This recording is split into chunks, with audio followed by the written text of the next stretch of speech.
board and the staff. We're just thrilled by the continued attendance at these lectures. Just a wonderful, wonderful experience for all of us. The exhibit, for those of you who haven't seen it, will be here through August 18th. If you've seen it, please, please, please tell your friends and relatives and people you meet on the street to make sure they get into the library and see it. It will be here through August, and we hope that everybody in the greater Tri-Cities area and in West Michigan gets a chance to come over and see the exhibit. We feel so fortunate to be a part of one of only 40 libraries in the country, places that this exhibit will be on display. So quite an honor for us in Spring Lake to have this. Alexander Hamilton, we all know, and we're learning through these lectures, was quite a leading founder. And it's been so interesting to sit through these and listen and find out. Some of you know I'm a math teacher, and I said this is out of my realm. So it's just so interesting to learn more than the little bits that most of us know about Alexander Hamilton through these lecture series. Well, we are so fortunate that we've been able to team up with the Hauenstein Center from Grand Valley State University, the Center for Presidential Studies. They were thrilled when we contacted them, very willing to team up. And I'm very excited to tell you that we have just gotten word that they are actually going to extend the series. In September, they actually have another speaker that would like to follow up on this. And we're going to have some flyers out up here and outside, and I'll talk about it at the end of the lecture tonight. But in September 14th, a noon brown bag lunch out at Grand Valley as a follow-up to this series. Another speaker that wanted to follow it and speak on Alexander Hamilton. So we're thrilled to be able to extend it to that as well. So our speaker's ready, so I will introduce Gleib, who is the director of the Hauenstein Center at Grand Valley. He has arranged for our speakers and has all the good information to share with you on our speaker tonight, so I will introduce him to introduce our lecture.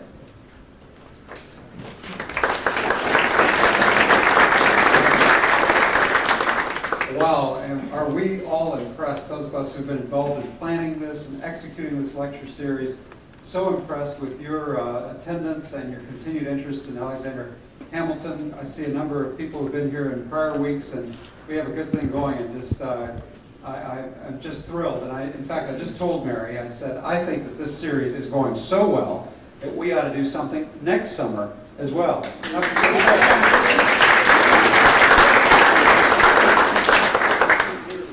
Well, consistent with the excellent speakers we've had thus far, I'm very proud to introduce our third speaker in this series. It's Dr. James Bratt. Dr. Bratt teaches at Calvin College. He was an alumnus there. In fact, he graduated from there in 1971, I believe. And he's a professor of history there now, and he's a leading scholar on Calvinist theologian Abraham Kuyper. Now, Dr. Bratt directs the Calvin Center for Christian Scholarship, and he co-edits a journal called Perspectives, a journal of Reformed thought. And he got his Ph.D. at Yale, and he wrote a dissertation which became a book, Dutch Calvinism in Modern America. I think he's in the right part of the country for writing things like that. Professor Bratt is author or editor of several other books, including most recently Antirevivalism and Antebellum America, and in 1998, Abraham Kuyper, a Centennial Reader. And I've just got to say to you, if you're getting the drift of what his specialty is, it's on the two things that people aren't supposed to talk about in polite society around here, politics and religion. And in him, you have them come together in a very winsome way, and I think you'll enjoy him this evening very much. He will be speaking on the topic of God, politics, and Alexander Hamilton, and I think, given this first slide, we're in for a treat tonight, if this is any indication of what's going to happen. So please welcome Dr. Jim Bratt.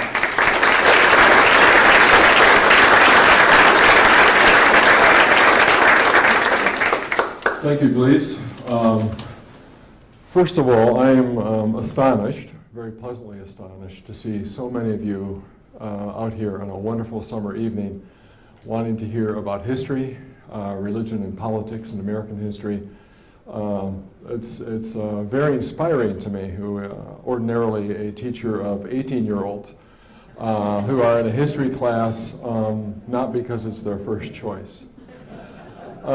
Secondly, kudos to Spring Lake Library for landing this national, indeed world-class exhibition.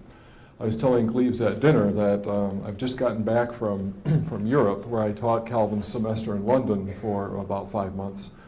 And I didn't get back from that until about the 4th of July, so I've not yet had a chance to see the exhibit, but I heard about it from one of my students at Calvin who did her senior essay, her senior thesis on Alexander Hamilton, and went to New York City, to the New York Historical Society Library, where it was first unveiled, and came back just aglow at what a quality exhibit it was. So yeah, my job now is to talk about Alexander Hamilton and religion.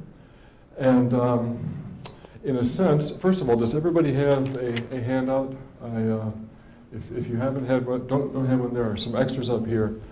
In a way, this could be a very short story. And if you were typical undergraduates, you'd be very happy to learn that I could cover this subject in about 5 minutes and dismiss class. Because undergraduate students are the only customers in America that are the more delighted for getting less stuff for their money. I mean, think about it. What kind of consumers are we educating here? The less you give them for their money, the more the happier they are. But you are not ordinary undergraduates. You want the full load. And so I will develop out of this small surface appearance of religion in Alexander Hamilton's life an exploration of some of the most important issues in the early republic, issues concerning the relationship between religion and politics that really come down to our own time. So first of all, Alexander Hamilton, a very short story, begins the outline you have before you. Typically, if you look into a Hamilton biography and look up religion topics, you'll see 2 sets of references, one very early in his life and one very late in his life. So religion was important for Hamilton overtly at the bookends. When he was desperate to get off the island of St. Croix, out of that slave-holding pest hole where he was trapped in as a bookkeeper in the merchant shop, it was the Presbyterian pastor on the island who saw his ability, who saw his promise, and got him essentially the promise of a scholarship to Princeton, or had connections in New Jersey, which was where Princeton was just beginning. Indeed, Hamilton wrote some religious poetry at that time.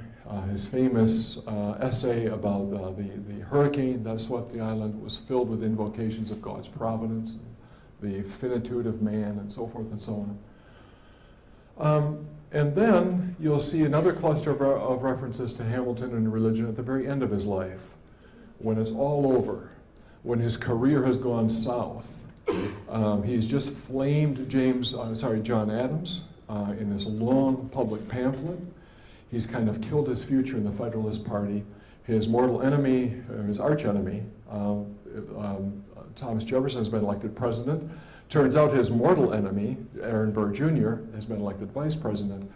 And at the end of his tether, Hamilton turns back to God, and he becomes devout again. And he makes this proposal that the super religious people in the country form their own political party, the Christian Constitutional Society, and run him as their candidate and get this atheist out of the White House.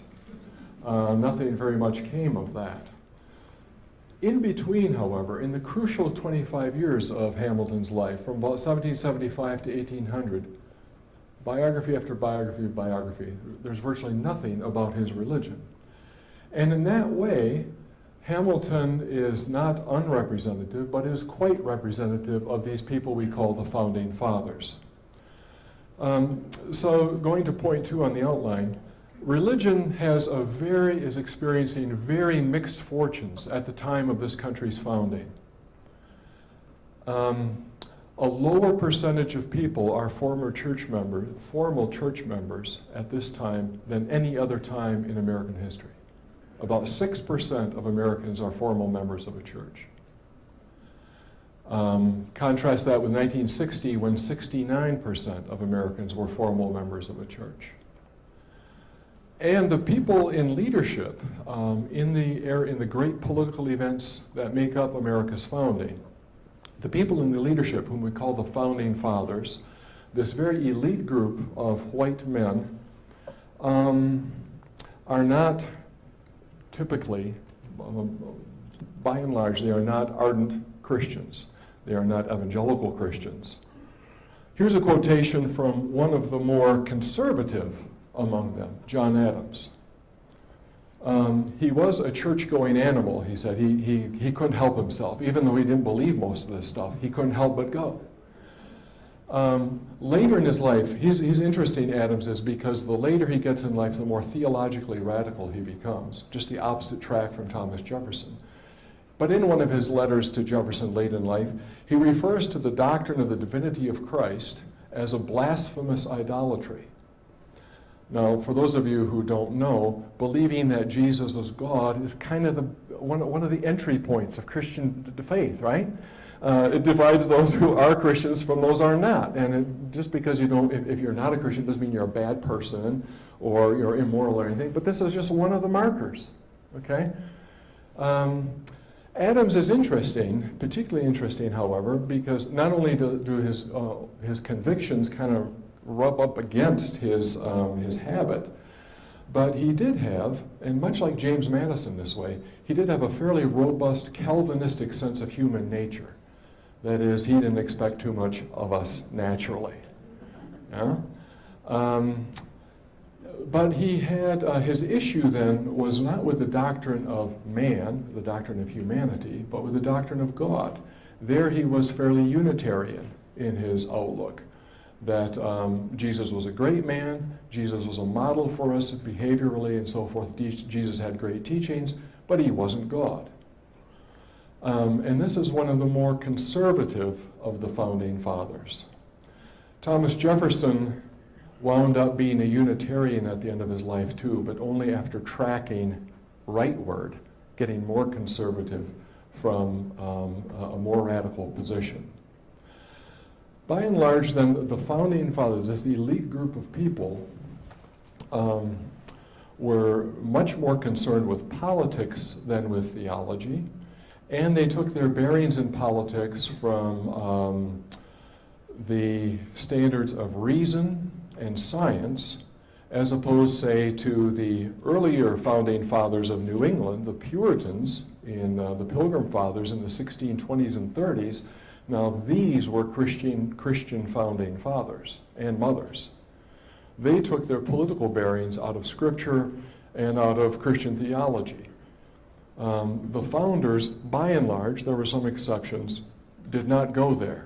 By and large, they thought that revelation and tradition had followed up a human political structure and behavior and institutions, and the more we could refound these purely on the basis of reason, human knowledge, and experience, the better off we would be. And Hamilton seems to have been part of this stew. In one of the most, about the only reference to his religious convictions or behavior or outlook that we have in these intervening, in the intervening years between these two bookends, is an infamous incident at the Constitutional Convention. When the delegates were wrangling away, they were deadlocked on this, that, or another point, and Benjamin Franklin, of all people, one of the very least pious of all these not so ardent religiously convicted people, Benjamin Franklin proposes that that they call a break in their debates and have a prayer. Alexander Hamilton gets up and sort of laughs at that suggestion publicly. James Madison intervenes very effectively and makes a motion to adjourn. And if you know your Robert's rules, a motion to adjourn has to be acted upon immediately. The delegates flock to Madison's position, adjourn the session, and so they never have to act on Franklin's motion that there be a prayer held on the floor of the Constitutional Convention. Some of the principal opposition to the ratification of the Constitution from the so-called anti-federalists came exactly on this point, that this was a relentlessly secular document, no reference to God in it, no requirement of certain religious affiliation or belief to hold office. One of the major anti-federalist arguments is that the Constitution should not be ratified because it is so secular, because it ignores God. Having said that, however, I should go on immediately to say that the Founding Fathers, this elite group of leaders, were not atheists. None of them that have been able to trace were atheists. They were not Orthodox Christians, but they were not atheists. They varied from being a very liberal sort of Christian to being a follower of nature's religion, as they thought, a position called deism. They were by and large not moral relativists. You don't risk your life and your fortune and your sacred honor for a maybe or for a preference. If you fight a revolution, you're fighting for an absolute, a thing that you believe is transcendently true, true in all times and places, and worth betting your life on.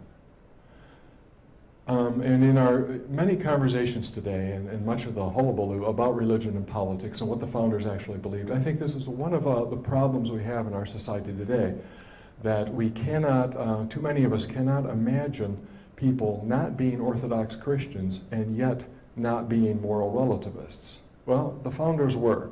They took their charter from nature and from reason, which they believe taught objectively true and universally true things.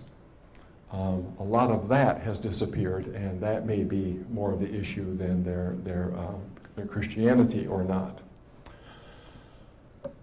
Okay, so we have that on the side of the elites. But at the same time, we have one of the most remarkable events in American history, and that is an upsurge in popular religion. This is the time that the Methodists and the Baptists and other such like sects really find their legs and take off. Thomas Jefferson, pictured here on your left, once infamously predicted, he got lots of predictions wrong, and this is the most glaring one from the point of view of students of American religious history. He thought in 1820, writing to John Adams, that in 50 years pretty much religion would have died out and anybody who still believed would be a Unitarian. In fact, pretty much everybody in 50 years was an evangelical Christian. And it's because of the upsurge of popular religion led by people like John Leland, a pioneer Baptist on the right here. We'll get back to him in a minute. Let me jump through a few of these other things. I want my good pictures. Lorenzo Dow, a pioneer Methodist, who had more children named after him than anybody else in American history. Lorenzo Dow was the most popular name of any in the 19th century. This is how Lorenzo Dow worked, the infamous circuit rider on horseback. Nothing out there but frogs and circuit riders was in reigns like this was the proverb. This is how Lorenzo Dow worked when he got all the people together. This is not staid elite religion. This is Jesus saves religion. This is televangelism 200 years ago. Smack you on the head, make them all roll down, have the beautiful ladies start shaking and rattling and rolling all over, and speaking in tongues. They didn't call it that then, but that's essentially what it was. Ratcheting up enthusiasm. This is popular religion, and it took off like crazy, so that the budgets of the national denominations in 1820 were far larger. I mean, combine them, they were far larger. They had far more employees than the federal government.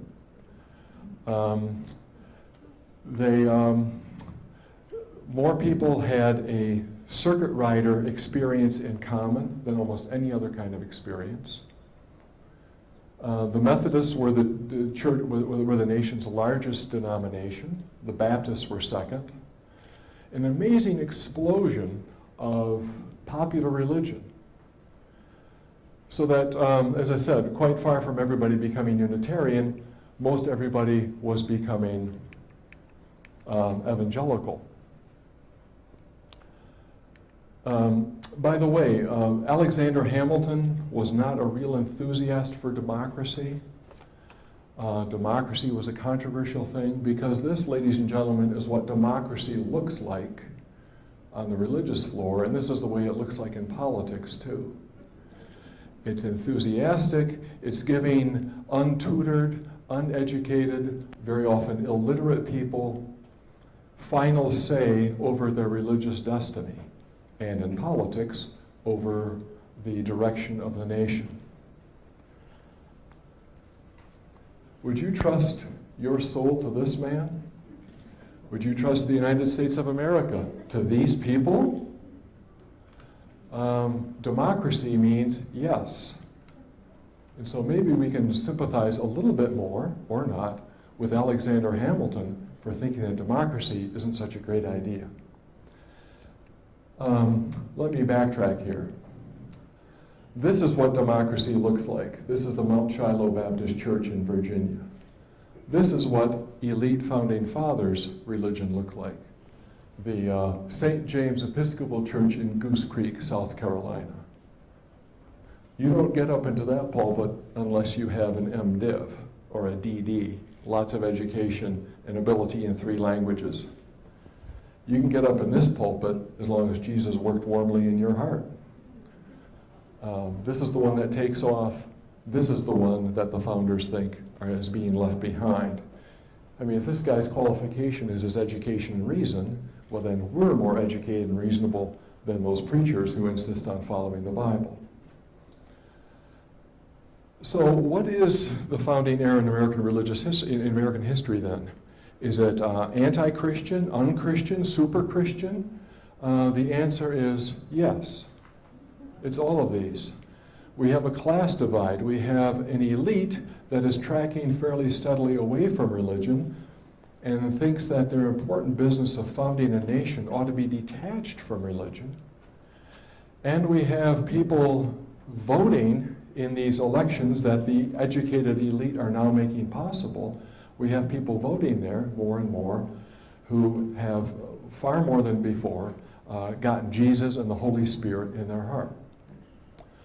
Now, the really interesting thing, and one of the most important facts, maybe this is even a distinctive in American religious history, and if you would turn your handout over and see this on the back, an empty quadrant. One of the things that makes American history different is that this quadrant in European history in the 19th century would not have to be a quadrant. There would be one single dividing line, and it would predict both people's political and religious convictions. So on the vertical line here, on the vertical axis, I'm measuring out whether people are more enlightened or more evangelical, more a free thinker, a rationalist, or heterodox, or more orthodox and devout in a traditional Christian sort of way. And on the horizontal axis, I'm measuring, that calls us to place people according to whether they support the revolution or after the revolution, whether they're with Jefferson's so-called Republican Party or with Hamilton's so-called Federalist Party. So are you more or less liberal in theology? Are you more or less liberal in politics? In 19th century Europe, if you know a person's conviction on one score, you know their conviction on the other score. In 19th century Europe, particularly because of the influence of the French Revolution and what happened there, if you were for the revolution, you were against the church. And if you were for the church, you were against the revolution. I mean, there were exceptions, and there, you know, there's not an absolute rule, but generally speaking, the religious conviction of somebody is a predictor of his or her political position. We have one line dividing people on both scores.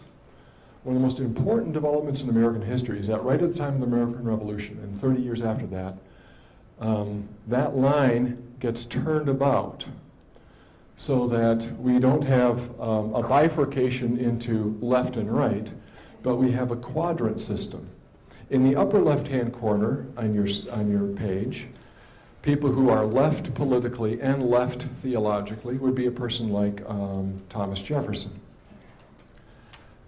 But Jefferson's principal support in Virginia and throughout his presidency, and also under that of his successor Madison and so forth, one of his strongest, most predictable bodies of support came from the followers of the ultra-evangelical Baptist John Leland.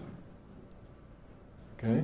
So there you have people occupying that lower left-hand quadrant. And that's the way that all these people voted for Jefferson. All these people, and the theology here was not very orthodox. These people would vote for the Federalists, would vote for Hamilton. The founders themselves disagreed on things. James Madison and Patrick Henry, both from the same social strata, both from Virginia, both under the influence of the Enlightenment. Madison opposed state support for religious institutions. Patrick Henry supported it. One reason that he voted against the Constitution. Lorenzo Dow, the Methodists, they voted for Jefferson. So in a sense, the more born again you were, the more likely you were to follow the deist Jefferson in politics. So go back to my title up here, The Odd Bedfellows of Revolutionary Religion and Politics. Politics always makes for odd bedfellows. But when you get American religion into the mix, sometimes things get a little kinky there. And I'm not going to go any further on that one. Okay? One of the most important things facts in American history is that super conservative religious people support the super radical political party. Okay? So instead of having people distributed just along one axis, left and right, we have people distributed in all four of these quadrants. Okay. One other thing I should add, and then we can move on to the next point. The United States was not founded as a Christian nation. That doesn't mean that Christianity was not vibrant in certain quarters of this nation at that time. But the people who founded the nation, the people who wrote the documents, did not intend it to be a definitively Christian country. The United States was not founded as a Christian nation, but it sure became so over the next 50 years. In fact, by the 1850s, Christianity had its all-time high in public power, public respect, in the educational sector, in respect in politics, in shaping social organizations, shaping cultural organizations. Christianity, and particularly evangelical Christianity, has never been so powerful as in the 1850s. That's the good news for those of you who think that Christianity, say, or religion should have a strong role in American politics. The bad news for those of you who have that conviction is that this immediately preceded the worst crisis, political crisis in American history, and the bloodiest, because that crisis was not conclusively solved, was not constructively solved, it was solved by the greatest outpouring of bloodshed and violence the country has ever seen. So the good news and the bad news is that in American history there have been some times when organized religion has been very influential in public society. The bad news is that doesn't guarantee a solution to the greatest problems. I'm not saying that organized religion caused the Civil War, far from it. But the very robustness of Christianity in public life at the time of the Civil War may have made the Civil War worse. It's kind of hard to measure. So that then as for religion and the founding. Let's go on to Hamilton in particular. Alexander Hamilton. We can be kind of brief here because you've already have studied this, you've looked over your notes, and you're ready for the final exam in this next week. So I can very briefly allude to this. Hamilton's agenda, his core constituency, Hamilton's natural base was in the mid-Atlantic states of Pennsylvania, New York, and New Jersey, and along the seacoast of New England. His natural base was merchants, bankers, and people involved in international trade. People involved or hoping to become involved in manufacturing. Hamilton was a big believer in big government. Right? Hamilton was a believer in big government, centralized government with consolidated power. This consolidated power should be used to advance commerce, particularly international commerce in the United States. Should help to create a stronger basis for big business, to promote manufacturing. His own attitudes and those of his followers were very pro-England. He was an Anglophile. He was very cosmopolitan. He himself was not born in the future United States, but in the Caribbean. And above all, I think he believed in America as a mighty empire. Down deep, I think his biggest beef was with the British Empire. Was not that was an empire, but that was a British Empire. What he wanted was an American empire, which required robust military to support robust manufacturing and international trade. Now, there are particular challenges that arise for Hamilton and this group of people in terms of being easy with religion, particularly with evangelical religion. Because the Bible is not a continuous flow of calm support for wealth. Right? Some of Jesus' toughest sayings are about rich people. Right? Some of the prophets' toughest sayings are about rich people. The Bible gives extraordinary comfort and sympathy to poor people. Jesus and the prophets don't go down, aren't down with people who show off their wealth, who flaunt their social class, who set themselves above all others. But Hamilton's natural clientele really were trying to do just that. Hamilton believed that a good society had to be a hierarchical society where better people ruled the lesser people, and the lesser people deferred to their betters. Well, how do you prove that you're better? Well, you kind of have to show off. You got to drive the right, be driven in, not drive. You have to be driven in the right sort of coach with the right number of horses and lots of silver jingle jangle announcing your way. You had to be dressed in the right clothes. You had to ape elite British and French styles. You go to these wonderful museums of early American history, and we have case after case showing sterling silver and crystal and fine china and equipages and one thing and another. Well, it was Hamilton's circle that was buying and collecting this stuff, and they were doing it not just because they enjoyed eating off a silver plate, but because this showed that they really deserved to rule. The demonstration of social class and proud regal bearing doesn't get a whole lot of support from Scripture. Christianity has this, and Judaism, of which Christianity in many ways is an extension, try to amplify humility, try to bring down the proud and the haughty. Remember Mary's song when she responded to the announcement that she was going to give birth to the Savior. Standard Christian theology. My soul magnifies the Lord because he has brought down the mighty and lifted the poor up. Hamilton's wife, Elizabeth Schuyler Hamilton, good Dutch Reform girl, that's where this comes from, came from a very elite family, but listening to those 2-hour-long sermons in Dutch every Sunday in the Albany Reformed Church would have communicated this to her.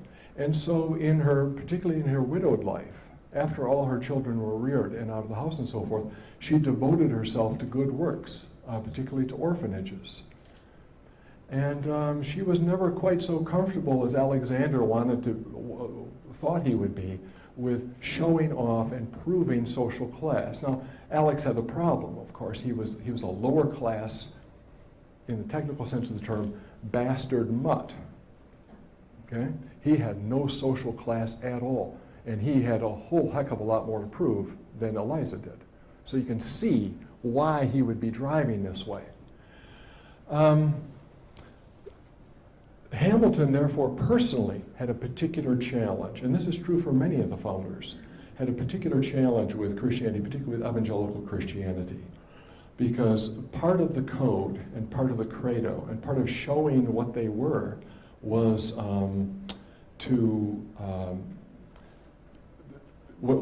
frankly to follow their ambition. The founders were an extraordinarily ambitious group of people. I think maybe all revolutionaries are. And they were all very much given to pride and defending their honor in public. Hamilton, in fact, would follow this cult of macho pride to his grave, quite literally. If you back down from an insult, your credibility as a leader is gone. If you back down from an insult, you're not fit to lead or to rule. Therefore, you have to put yourself forward before all men so that praise and honor might accrue to you here in this world. I just quoted, actually grossly misquoted, the New Testament, which has many statements to just the opposite effect. This is why evangelical Christianity ran into real trouble with the people, these elite founders. For humble people from the backcountry, no wonder they were attracted to the Baptist and the Methodist movement. They knew from humble. They knew they didn't have any grounds for pride. They knew that they were in need of a Savior. And having confessed Jesus before all men, they would be raised to a high status in the next world. But being raised high into status in this world is what interested the founding fathers. That's why very often their wives, their daughters, their sisters were pretty comfortable at church, and the founders were not. They had intellectual disagreements, but they also had, I think, well, many historians have said this before me, I'm just reporting their news, they had psychological issues with the ethic of humility and self-effacement that Christianity, particularly evangelical Christianity in that day and age, really required of people. Yet, in Alexander Hamilton's political party, the Federalists, there was a vibrant religious presence and a vibrant religious drive that continued down through its successor, the Whig Party, and into the successor of the Whig Party, the Republican Party. So here, without exaggerating or overgeneralizing, we can say that basically there's a continuity from the Federalist Party in Hamilton's time to the Whig Party in the time of Henry Clay and Abraham Lincoln's youth, to the Republican Party as it emerged in the 1860s under Lincoln and continues to our own time. Likewise, there's a continuity, a fundamental continuity from the Republican Party founded by Thomas Jefferson to the Democratic Party that honors Jefferson as its founder today. And the names change, but let's call it Jefferson's Party. Jefferson, Jackson, Woodrow Wilson, Franklin Roosevelt. There's a continuity there. Some of you might recall that Franklin Roosevelt made a great issue to build the Jefferson Memorial as honor to his political predecessor. Okay, I'm going to look now at the way religion and politics wrapped around each other a little bit on the Federalist, Whig, Republican side. We could do this with more time on the Democratic side as well, but suffice it to say, let's just leave it with the Federalist, the Hamiltonian side for now. By the way, this is a, I think this is a off a miniature by Gilbert Stuart believes this is the portrait I talked about. You can see why this man was accounted by many of his friends as well as enemies as being extraordinarily ambitious and maybe not altogether trustworthy. Would you like to buy a used Constitution from this man? More Americans said no than yes, but they didn't count because the elite voted. Okay, let's look at the religious wing of federalism, and here we need to turn to a person otherwise you might not know, unknown to history so far as you learned it, Timothy Dwight.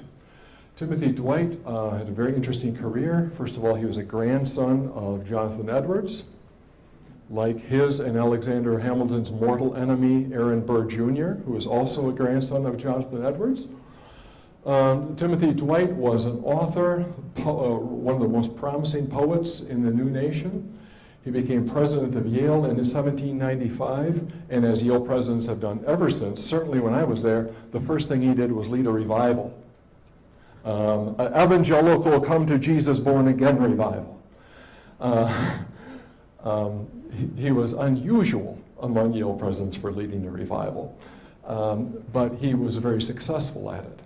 And he created out of Yale, from 1795 until 1815, he created a vibrant core of kind of missionary apostolic leaders who were going to take the evangelical message, and did take the evangelical message, out west.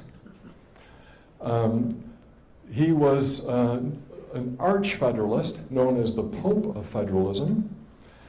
He said apropos of Thomas Jefferson in the 1800 election that if Mr. Jefferson is elected, there will remain in New England 10 years hence neither a church nor a virgin. Okay? So he didn't like revolutionary France, he didn't like Thomas Jefferson, and he didn't see any difference between them. Jefferson is not a Christian, he knew that, and he was correct. Therefore, he is a man of reckless morals. Doesn't necessarily follow, but in Dwight's logic it did. Therefore, he would be a plague upon society. So, an arch-federalist, he believed many of the same things that Hamilton did, that there should be a hierarchy society, that lessers should obey authority. Far more than Hamilton, though, Dwight made religious orthodoxy, Protestant conviction, necessary for these other two. Hamilton essentially said hierarchy, authority, and religion is useful to support those. Dwight very authentically, I think, said orthodoxy first, religious conviction first, and out of that naturally should and would flow support for your betters and due deference to authority. Conservative as he and his fellow New Englanders were, however, they bred a lot of radical politics further down the line. We'll be tracing this out in a second. But you can see in Dwight's own writings anti-slavery sentiments, a strong belief in women's education. It's not an accident, I think, that the foremost leaders of abolitionism and early American feminism come from the Federalist side of the street. Very conservative fathers who let these bright young women like Elizabeth Cady and Margaret Fuller and Catherine Sedgwick into their libraries where these 10, 11, 12-year-old girls would teach themselves Latin and Greek and political theory and say, why are we second class? Their fathers would say, because you are. And that just didn't work. Education's a dangerous thing. Okay? Don't let your daughters have it, or they'll get uppity. Well, Dwight should have learned that, but he didn't. Actually, he didn't want to. He believed that a vibrant society could not waste half of its talent, namely that of women. So he's part of this Federalist complex, but his social sources, his base, is quite different. His supporters come from the interior of New England, from villages, small towns, from farmsteads. They're less wealthy. They're not interested in the economics of federalism nearly so much as they're interested in the righteousness of the Lord God Jehovah and enforcing that as much as they can in society. Dwight's core values were piety, purity, and prosperity in that order. I think Hamilton's were in the reverse order. What held them together was they knew that Jefferson didn't believe in any of those, but stood for their opposites in their own idea. Hamilton hoped for a mighty, powerful, wealthy community. Dwight and his followers believed in a righteous community. One of Dwight's star students, in fact, the star of his students, come the next generation, Lyman Beecher, born in the year of Lexington and Concord, died the year that General Grant finished it off. A long life, inspired by Dwight's revival meetings on the Yale campus and in Connecticut area, Beecher had the idea of taking this nationwide. And so he, as a revivalist himself and a great organizer, he was an organizing genius, built a nationwide, well, essentially a north nationwide network of revival promoters and social reformers. Interestingly, Beecher's breakthrough speech on this front came in response to the Burr-Hamilton duel. He called for a law forbidding dueling, having people submit to law rather than settle arguments between themselves mortally, if necessary. Dwight died a deeply disappointed man because in the year he died, the church was officially disestablished in the state of Connecticut, 1817. Beecher thought that that was a disaster until about 3 years later, when he says it's a great opportunity, because now what was given us as a privilege, we have to earn by our own measures. And this galvanized activism, and it galvanized conviction, and it galvanized far more money given voluntarily than ever came by state subscription. Later, Beecher said this was the best thing that ever happened to us, and he did indeed make a great success of it. Well, how far should this evangelical purity go, Lyman? Well, it should definitely make us give up alcohol. This was the time that temperance or prohibition was invented, not among the Puritans. One of the Puritans' major industries was rum distilling. Yeah? They drank. They didn't like drunkenness, but they thought alcohol was just fine if not taken to excess. It's Lyman Beecher's generation that made that a sin. Dueling, a sin. Smoking, a sin. Thou shalt not, shalt not, shalt not. Well, how about slavery, Dad? Says Lyman's daughter, Harriet Beecher Stowe. What about slavery? Is that a sin? Well, it can lead to sin. Is it a sin? It can lead to sin, says Daddy. Is it a sin, Dad? Well, you see where the logic of purity goes. If you're called to make the nation God's righteous community, then you know you're inviting wrath, God's wrath, if you stop short of absolute righteousness. God doesn't deal in degrees, right? God is a perfectionist. It's one of the more troubling things about him. God is a perfectionist, and if we're called to make God's holy community here, then compromise and half measures are just out. There's nobody that took that to a greater pitch than William Lloyd Garrison, the greatest of all abolitionist editors. William Lloyd Garrison began his career as an arch-federalist newspaper editor in Massachusetts. He was among those that wanted New England to secede from the Union during the War of 1812. Some New England Federalists called a convention to do just that. The first proposal for secession in this country came from New England, not from the South. Garrison was for this. Garrison burned the Constitution on the 4th of July as a compact made in hell, a pact with the devil. Garrison takes that federalist, the religious side of federalism now, that dream for moral perfection over the whole community, he takes that to its ultimate. Harriet Beecher conveys it much more successfully by appealing to the heart and by putting it into fiction, and even, gasp, putting it on stage. something that, most evangelicals disagreed with. So we have, in federalism and its Whig and Republican successors, we have a combination of dedication to big business, to mighty empire, to wealth and pomp and show, to rule, as Hamilton said, by the rich, the well-born, and the able. And in the Federalist and Whig and Republican parties, we have persistently, and down to this day, a strand that says that the United States should not be a wealthy nation first, but a righteous nation first. That it is not measured by its prosperity, but by its piety. In our own time, this has come out in the tension in the present-day Republican Party between the so-called economic and libertarian Republicans and the so-called social value Republicans. And if the Democrats had any kind of ability and any kind of smarts, they would drive a wedge right through that. But they don't. And I say that as one of them. Believe me, we can't figure it out. This religious moralist zeal in the heritage of Dwight has always lived uneasily, another case of strange bedfellows, with the call to wealth and power from the Republican Party. Right now, the moralist expression of that is in pretty so-called conservative, so-called family values. But other times, it comes out in a more radical way.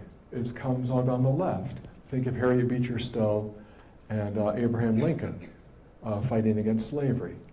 Think of Theodore Roosevelt excoriating the malefactors of great wealth. The contest between Theodore Roosevelt and William Howard Taft in 1912 is just this, between the moralist and the monetary side of the Republican Party. Perhaps you can remember this from your own childhood in the 1950s in the Republican Party. And similar things happen on the Democratic side as well. We don't have time to go through that.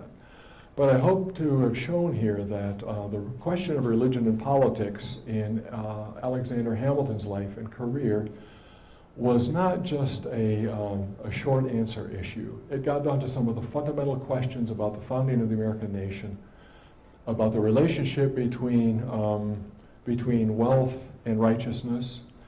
And it's not just a historical question, but continues to bedevil us or ennoble us still today. Thank you.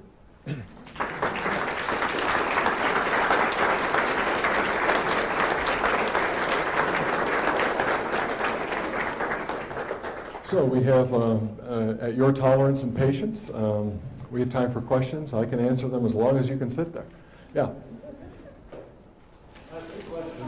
Okay. Was Hamilton a member of any church, the Anglican Church, the Episcopal Church? Second, was there a census taken of the church affiliation of the members of the Constitutional Convention? And third, you made no mention of the word Quaker here tonight. And there we were in Philadelphia with the stronghold of the Quakers, and where they had economic power. Any comment? Okay, very good. No, Hamilton never joined a church. His wife Elizabeth wanted him to, begged him to, and he deeply regretted it on his deathbed when he had a hard time talking any minister into giving him communion. Secondly, a census of the members of the Constitutional Convention. Yeah, that's pretty well traceable. About 2/3 of them were Anglicans. And when you look at their amount and level of participation in their home parishes, most of those 2/3 were kind of what we would call nominal members. Thirdly, Quakers. The events of the Declaration of the Constitution happened in Philadelphia, right, the hotbed of Quakerism. If you look at, get back your quadrant back out, Quakers were in the upper right-hand corner.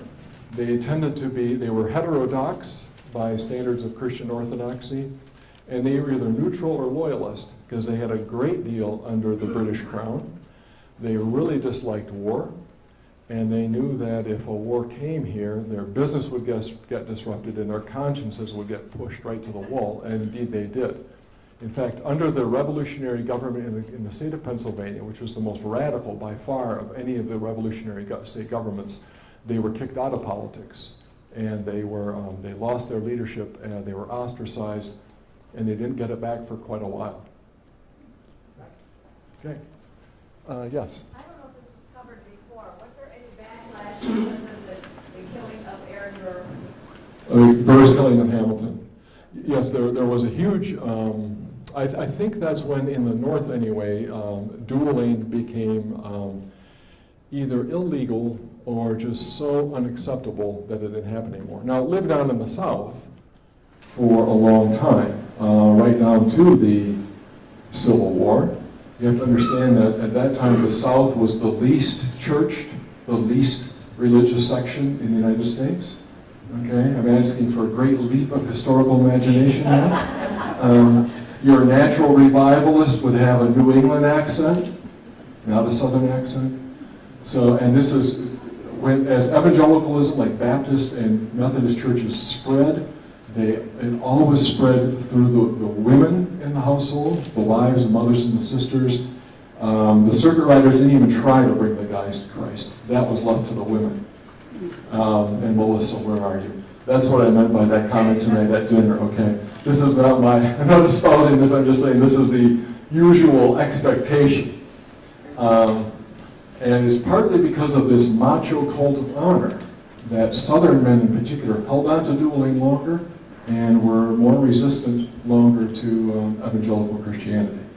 Was there no public cry in the East? Yeah, the North and the East, this is 1804, 1805. When we talk about the North, we're talking Pennsylvania up through New England, yeah.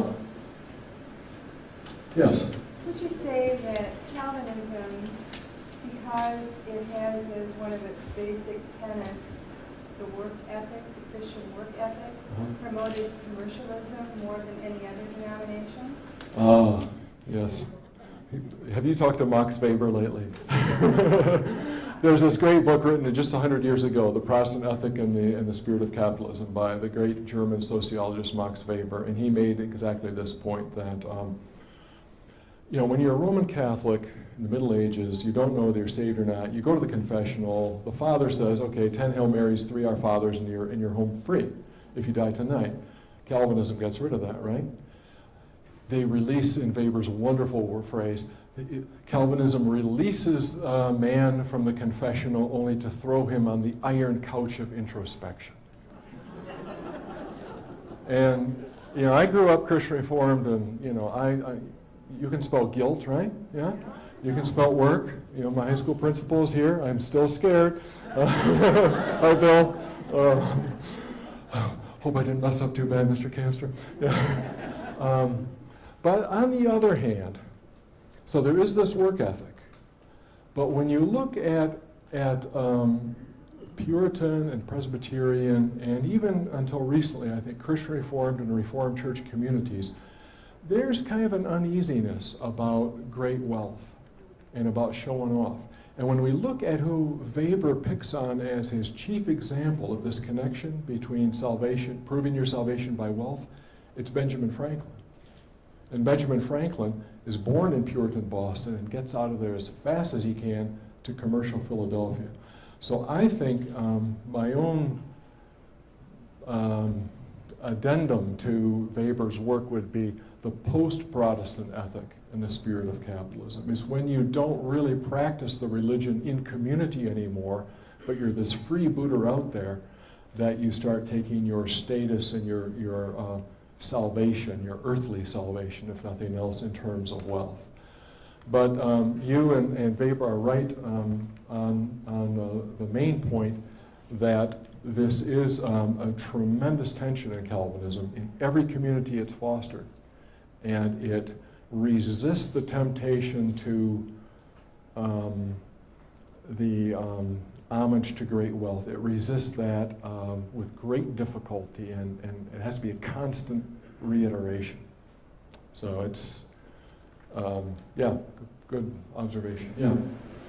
How are you defining evangelical? I was under the impression that religious movement started within our lifetimes in the black community?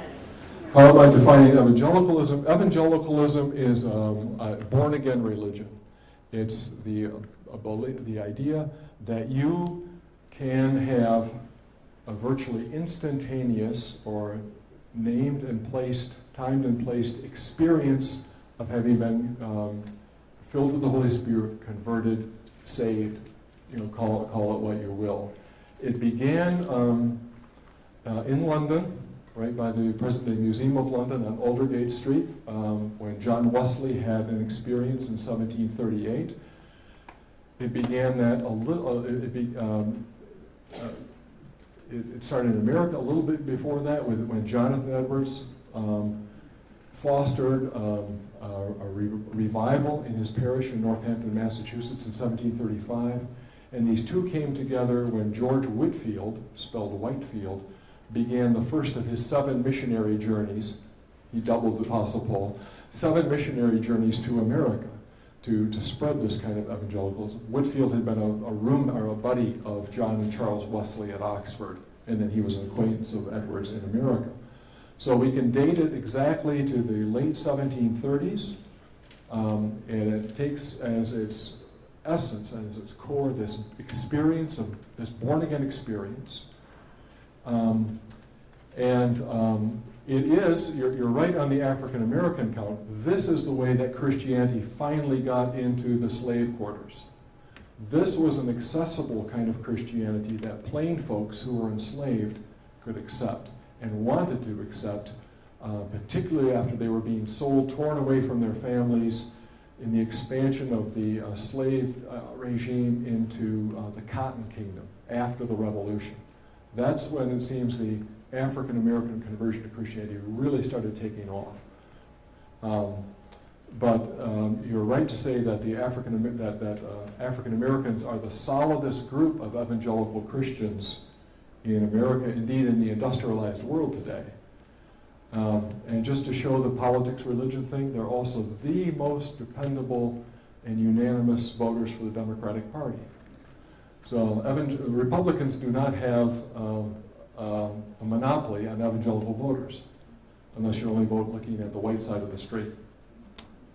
Yeah. Could you theorize what Hamilton and Jefferson would say today about the state of What would Hamilton and Jefferson say about the state of religion and politics in America today?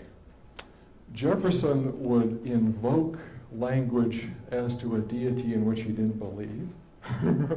How in the bleep did this happen? Hamilton would say, Karl Rove-like, how can we improve this at the polls? Hamilton is, he's a great thinker. He's maybe aside from Theodore Roosevelt and Woodrow Wilson, he is unparalleled in quality output as a president for writing. But he is always, at the same time, a shrewd, calculating politician. And that's what gives, and Jefferson as well. That was what makes it hard to not be cynical about their high-flown rhetoric, because they're such masterful operators. But Hamilton, we can say this more concretely. The founder of modern politics in the mass democratic sense that we have it today was Andrew Jackson and his Dutch Reformed helper, Martin van Buren. These are the people that really make the mass democratic political machine run, and the Whigs and the Republicans have to run to catch up. We know what Hamilton would have thought about Andrew Jackson. God save us. We know that Thomas Jefferson said of Hamilton, the God that might exist, save us. Jefferson had no use for Andrew Jackson. So democratic as Jefferson was, he, like Hamilton, thought that actual political leadership really should belong to people who are well educated and proven themselves. So I think Jefferson would be particularly appalled at the role of big money. At the same time, Hamilton would be appalled at the base appeal of advertising because he saw that in the political journalism of his day, which Jefferson sponsored. So I don't think either of them would be real happy. Sometimes they'd be unhappy for different reasons. Okay? Yeah. Perhaps Jefferson needed some resources since he died, $200,000 or something. But tell me how influential the fraternity of the Freemasons would have been in the thought processes of religion in the country. Okay, the Fraternal Order of the Freemasons. This, I think it's safe to say, had a lot more of the participation and real conviction among the founders than Christianity. The Washington Monument was laid to, the cornerstone of the Capitol was laid to a Freemason ceremony, not a Christian ceremony. George Washington went through a Christian funeral service, but he was buried, per his instruction, to a Freemason ritual. For a lot of the founders, Christianity and Freemasonry kind of were two supports of the same thing: social order and good, responsible public ethics. Freemasonry on the continent of Europe, for various reasons, got associated with really radical, maybe even atheistic politics. In the British Empire, including the American colonies, it didn't take on that much of a radical cast. So it was a set of rituals and a fraternal association that attracted men because Christianity was so feminized. Right? Christianity was women's business: humility, long-suffering, patience. That's all women's stuff. We need, I'm not espousing that, I'm saying that was the understanding at the time. Yeah? Although Tina, my wife here present tonight, is patient and long-suffering. And a great business person too, I might add, thankfully. Anyway, so what now Timothy Dwight was one of the people who spread the notion that Freemasonry was this international conspiracy to undermine all legitimate government.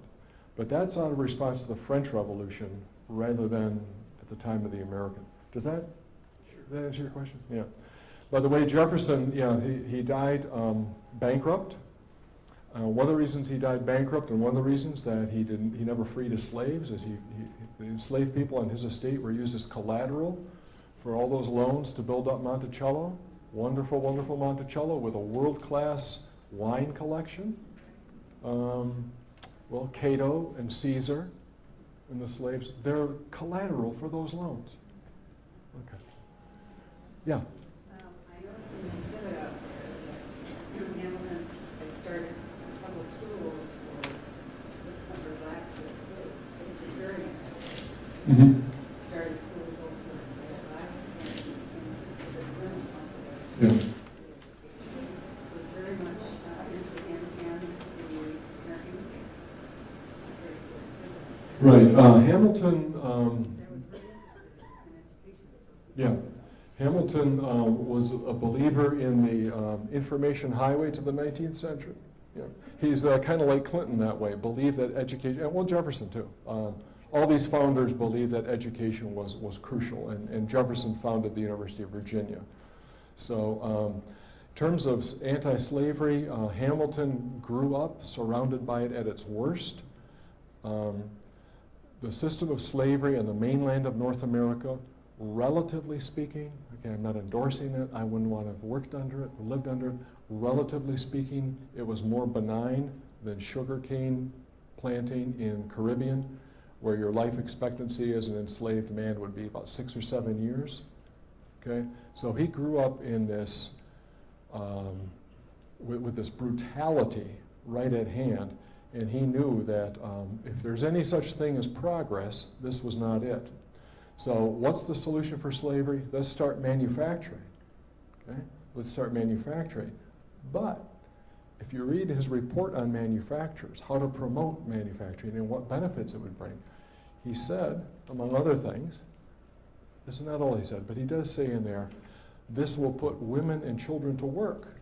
Right now they're economically wasteful. They're parasites. Factories, the textile mills in Paterson, New Jersey, which he helped found, these will put women and children where all this waste population will be productive. So in a certain sense, on the labor question, you can run, but you can't hide. Do you want your poison to be Negro slavery, or do you want it to be women and child labor? Not a happy choice, right? Yeah. Is there any line between Hamilton and Nixon at all? Any line of connection between Hamilton and Nixon? Well, they certainly both provoked or evoked the same level of suspicion and distrust among their enemies and among many of their friends. I mean, you will not hear anybody talk worse about Alexander Hamilton than John Adams, who was a fellow Federalist, right? There was something manipulative and maneuvering and so ambitious about both these men. They both came from very modest backgrounds. They both had a huge chip on their shoulder about that. They are both trying all the time to get that thing off. And it's like the tar baby. The more they hit it, the more they were stuck to it, the more they showed it. So there was just an untrustworthiness that they emitted, whether that was, I'm going to sound like Rumsfeld now, a trustworthy untrustworthiness or an untrustworthy untrustworthiness. Whether that was genuine or not, there certainly is that in the perception. They both were very able to throw red meat to the base. And their enemies like Jefferson and Johnson and Kennedy would jump on that and say, see what evil people, what outrageous opinions this hold. But they could, having done that behind the scenes, they could both deal to the center. I mean, under whose administration did most of the environmental protection laws in this country pass? Richard Nixon, right? He kind of founded or pioneered the earned income credit as a way for poor people to get back some of their taxes. So Nixon, and Tina will attest to this is difficult for me to say. Nixon actually was a lot more progressive than his image, but that's because he was throwing the red meat, like Hamilton, he was throwing the red meat to the base, and then behind the scenes making deals. So there's that. Yeah. Does it ever surprise you as a historian that a country could ever get founded because the divisiveness was so intense and leading to a duel? Then, sometimes today, I think our divisiveness is so intense that it almost seems as though we can't keep going this way. But then back when they were beginning, were you surprised, or are you surprised that they could pull it off? Put a country that laid the foundation. With so much divisiveness, even fatal enmity, how could the United States get founded and survive? If you want to see exactly how intense it was, I would recommend you reading Chernow's very long but very readable biography of Alexander Hamilton. And it's not the best work in the world. It's better on some things than others, but certainly in terms of the animosities in these personal relationships, he gets that to a T, and it's on and on and on. How could it survive even so? Well, it barely did. You will remember that the British Navy steamed up Chesapeake Bay and burned Washington, D.C. down, okay? You will recall that if it hadn't been for the revolution pulled off on Haiti that resisted Napoleon retaking Haiti, that we might not have gotten the Louisiana Purchase. For Napoleon, keeping all the land west of the Mississippi hinged on keeping Haiti, and when he couldn't keep the one, he gave the rest off at bargain sale. So between the internal animosities and these large European vultures, Britain and France particularly, just waiting for these people to fall apart so they could pick up the pieces, certainly it gives us pause from taking for granted the survival of this enterprise. And I think that's one of the international situation, the geopolitical situation, if you will, is one of the factors that made the personal rivalry so intense, because everything was at stake. And we have to cast out the evildoers from our own midst if this is going to have a chance of success. And Jefferson was the very same way as Hamilton at that point. They just thought that they represented the true people and the other were the parasites. I think one of the things that helped was that there was the Atlantic Ocean between the fledgling nation and the vultures. Secondly, that the communication system was not so intense and direct. Now, the newspapers were full of a vituperation that makes Fox News fairly mild-mannered by comparison. The president of Yale University saying that should Jefferson be elected, there will endure in New England in 10 years neither a church nor a virgin. I mean, even O'Reilly don't say that most days. So there was some breathing space. When Jefferson founded the State Department, he had 5 employees. Hamilton founded the Treasury Department and got 50 clerks. A huge expenditure of money, very controversial. What a kingdom builder this guy is. He has 50 clerks. The biggest department in the government has 50 employees. So we're not dealing with a government that can intervene very effectively because of transportation and communications technologies with most of its citizens. And so I think it's that decentralized society that allowed the thing to survive these poisons. There, yes. Who are the rationalist sects that you refer to in the rise of popular religion? The rationalist sects. Okay, there's the Christian connection. There are people who, a lot of them didn't survive, and so a lot of names not known to history. The Republican Methodists, the Unitarians, the Universalists. These were not evangelicals by and large. They did not. They very often frowned upon revivalism. They treated the Bible as a textbook that had to be interpreted and amended by reason. So they didn't survive nearly so well as the evangelicals, but at the time you wouldn't have known it because they were pretty popular on the ground. There's a good book on this front by Nathan Hatch, The Democratization of American Christianity. You can look down some of the references there. Okay. Church and state. Oh, church and state, go away. I'm not trying to open a can of worms, Yeah. but I was a young man in middle age. I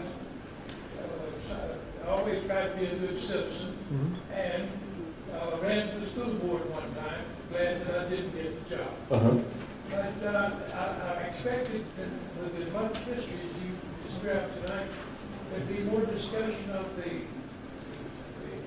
separation of church and state, because I heard many older men when I was growing up saying that that was the one thing that made the American nation click instead of like the European. Yeah. Well, I had that in my outline to begin with, and then I started parsing that out, and I knew that that was going to be the whole night if I opened it.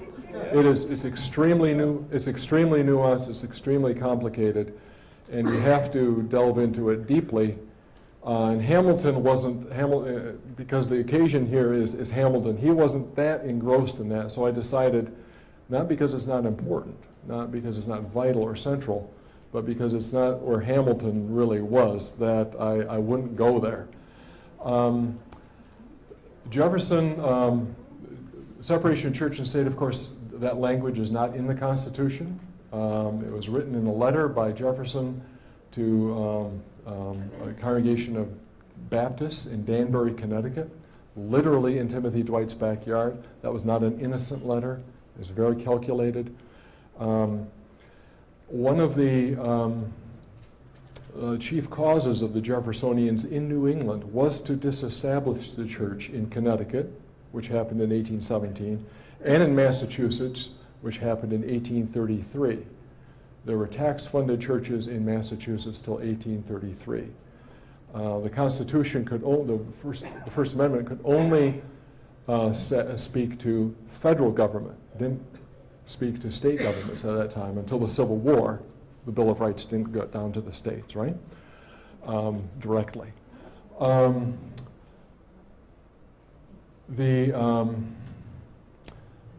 Jefferson himself, having been ardently committed to the separation of church and state, would attend worship services in the national capital, which were held every Sunday in his administration.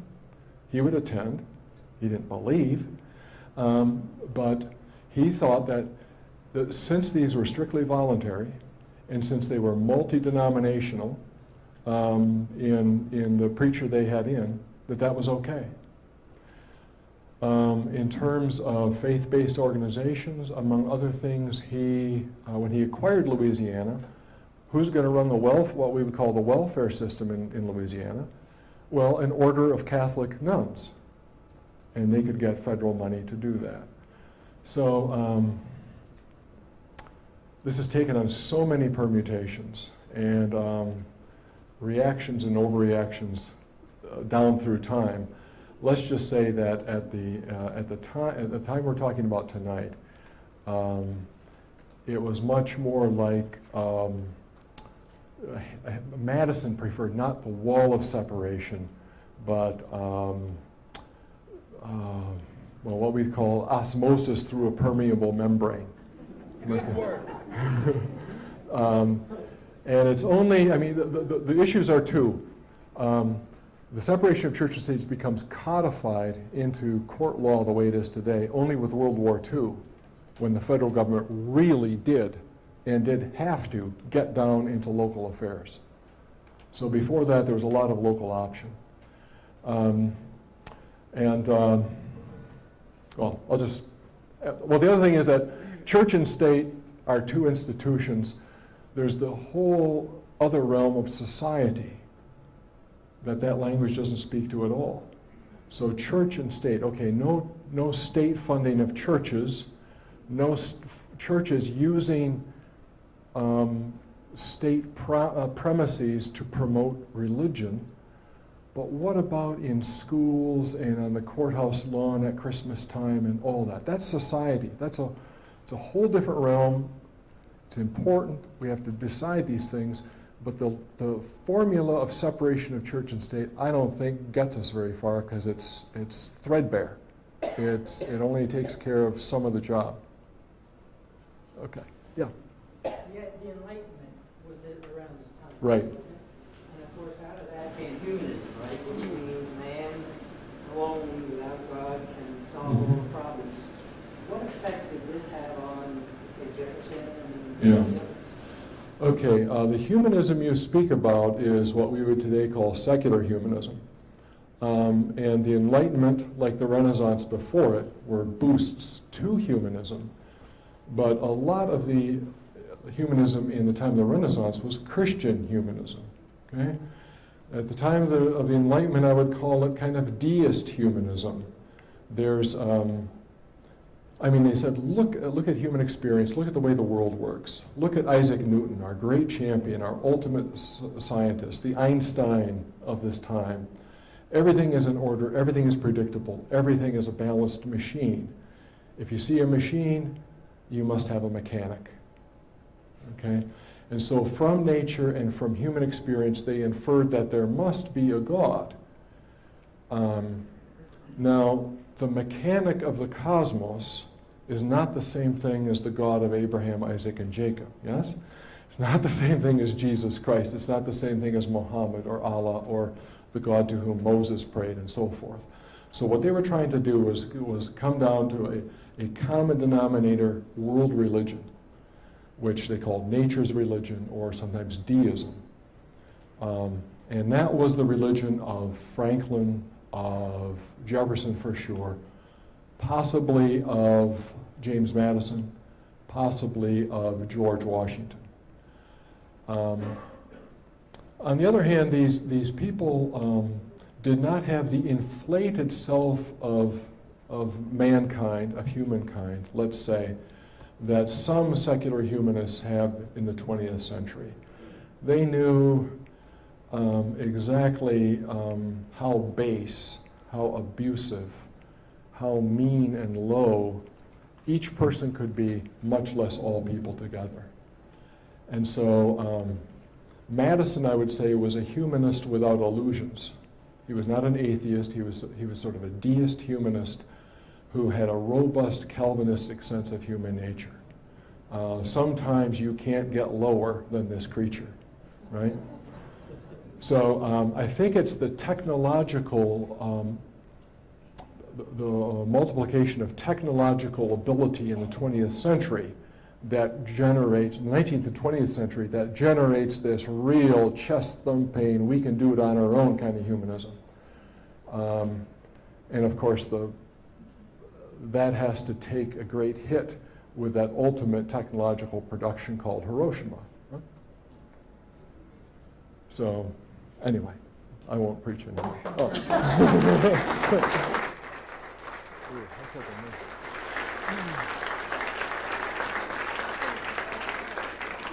I can tell there are some of you who still have questions. We'll keep Dr. Bratt around. You can wander up and chat with him in person. But out of respect for the staff here, and we all will leave the library open for a bit if you still would like to wander out and see the exhibit. But we want to wrap up, and some of you are indicating that you need to be on your way, and out of respect for Dr. Bratt, didn't want to get up and leave, so I'm looking at some faces and knowing it's time to wrap up. I want to thank you so much, Dr. Bratt, for being here. What a wonderful evening. Wonderful. And I want to remind you that